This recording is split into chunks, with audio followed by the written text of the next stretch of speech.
मैं बता दूं कि जो ज्ञानवपी मॉस्क है और जो टेम्पल है साथ, जो कि विश्वनाथ ज्ञानवपी मॉस्क इसको कहा जाता है, और साथ ही उसके बिल्कुल एक ही जगह पे है। उसपे ये है बनारस। कि पहले इस एक पिटीशन दायर हुई लॉयर की। जी जी सर, ये यूपी जी ये बना क्लैरिफाई कर दें कि एक कहाँ लॉयर पे। की जानिब।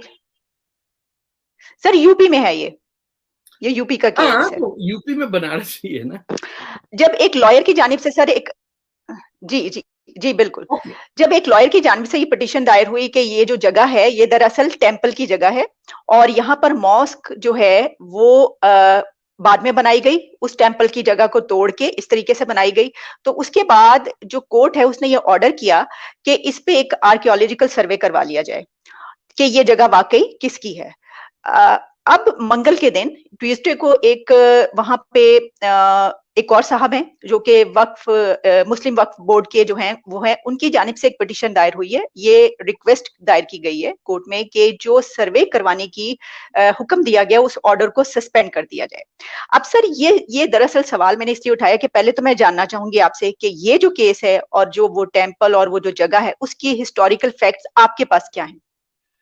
देखिए, एक चीज को पहले बिल्कुल हमें क्लियर करना पड़ेगा कि जितने भी इन्वेडर्स आए हैं हिंदुस्तान पे, मुसलमान, उनका पहला काम ये होता था कि टेम्पल्स को तोड़ना। औरंगजेब के हद तक तो ये था कि कई हजार टेम्पल्स डिस्ट्रॉय किए, क्योंकि हिंदू पॉपुलेशन इंडिया की एक एक्सट्रोवर्ट कम्युनिटी नहीं है। इंडिया ने कभी किसी को इन्वेड नहीं किया। आप सोचिए पिछले 5,000 साल में इनका कॉन्सेप्ट ही नहीं है कि कहीं और जाना। ये मस्जिदों को जो बनाया गया है, ये आम तौर पे टेम्पल को तोड़ के बनाया जाता है। जिस मस्जिद की आप बात कर रही हैं वो तो टेम्पल एग्जिस्ट करता है, उसके सामने मस्जिद आप जाके देखिए तो आपको दिख जाएगा कि ये मस्जिद, ये टेम्पल था, इसके सामने मस्जिद बना दी गई है। ये पहले लोधी साहब ने किया, उसके बाद औरंगजेब ने किया, और इट स्टैंड्स देयर। आप अगर दूसरे जगह जाएं जहां लॉर्ड कृष्णा की बर्थ प्लेस है, वहां आप देखिएगा उसके ऊपर भी मस्जिद बनी हुई है। ये हैरानगी की ये बात है कि आज तक इसका रिवर्सल हुआ नहीं, क्योंकि 47 में आजादी के बाद हिंदुस्तान के 5 लगातार एजुकेशन मिनिस्टर भी मुसलमान रहे, चाहे अबुल कलाम आजाद थे, छागला साहब थे, एक तो फखरुद्दीन अली अहमद थे शायद।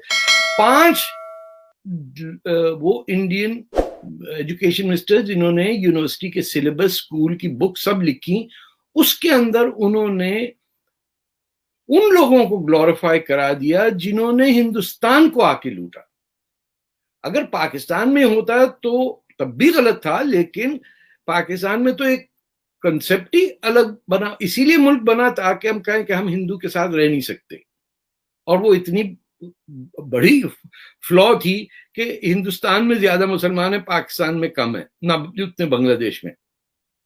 But this is self evident. आपके बाबरी मस्जिद का मैं एक एग्जांपल दे दूं। बाबर ना पैदा हुआ हिंदुस्तान में, ना मरा।